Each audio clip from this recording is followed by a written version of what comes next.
All right, that is just my shaved meat that we're gonna go ahead and get right into the middle of our baking sheet. Next are gonna be my sliced mushrooms. And I just chose the white mushroom. And if you like a portobello, that is totally up to you and your preference.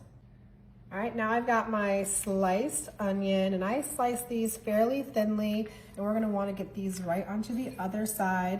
You can mix these together, but some people in my family don't like mushrooms, so I like to keep them separated for that reason, just like that. All right, for that center meat, we're gonna need some Worcestershire sauce. We're just gonna drizzle this right on over. Do not be shy about it. We definitely want to season that meat up.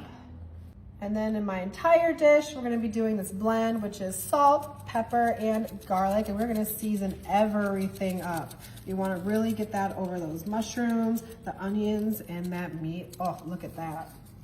Next, I'm gonna do my provolone cheese. Now, you guys can do provolone, you can do white American, you can do Swiss. I know everyone has their own opinions on it, but I like provolone for my dish here. So I'm just gonna go ahead and add those right on top of the meat. All right, that's all there is to it for now. We're gonna head straight to the oven, 350 for about 25 minutes. All right, while our Philly cheesesteak stuffing is in the oven, I went ahead and I prepped my French baguette. Go ahead and slice that on open. This is controversial, but I like to add some mayo to my bread. I know some people say that that's not how you do it, but that's how I do it, okay? And if you don't want to do this at home, you don't have to do it, but we're just going to spread that mayo all around that bread, just like that. Beautiful. I swear it adds such a nice, delicious, delicious flavor to this.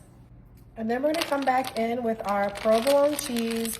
Now we only used a few slices on that meat, so we're gonna go ahead and take these other slices and just place them right on over the bread. I love putting it on the bread because it kind of creates like a waterproof layer, if that makes sense. So all those juices don't make your bread extra soggy.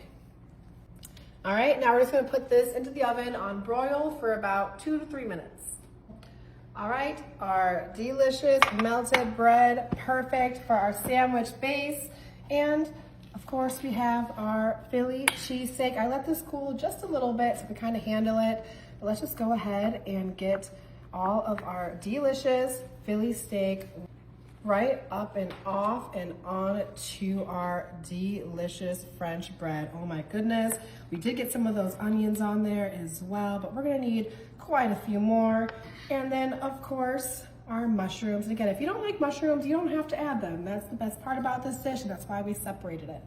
All right, now all we have to do is just close her up and look at how delicious that is going to be. I cannot wait to give this a try.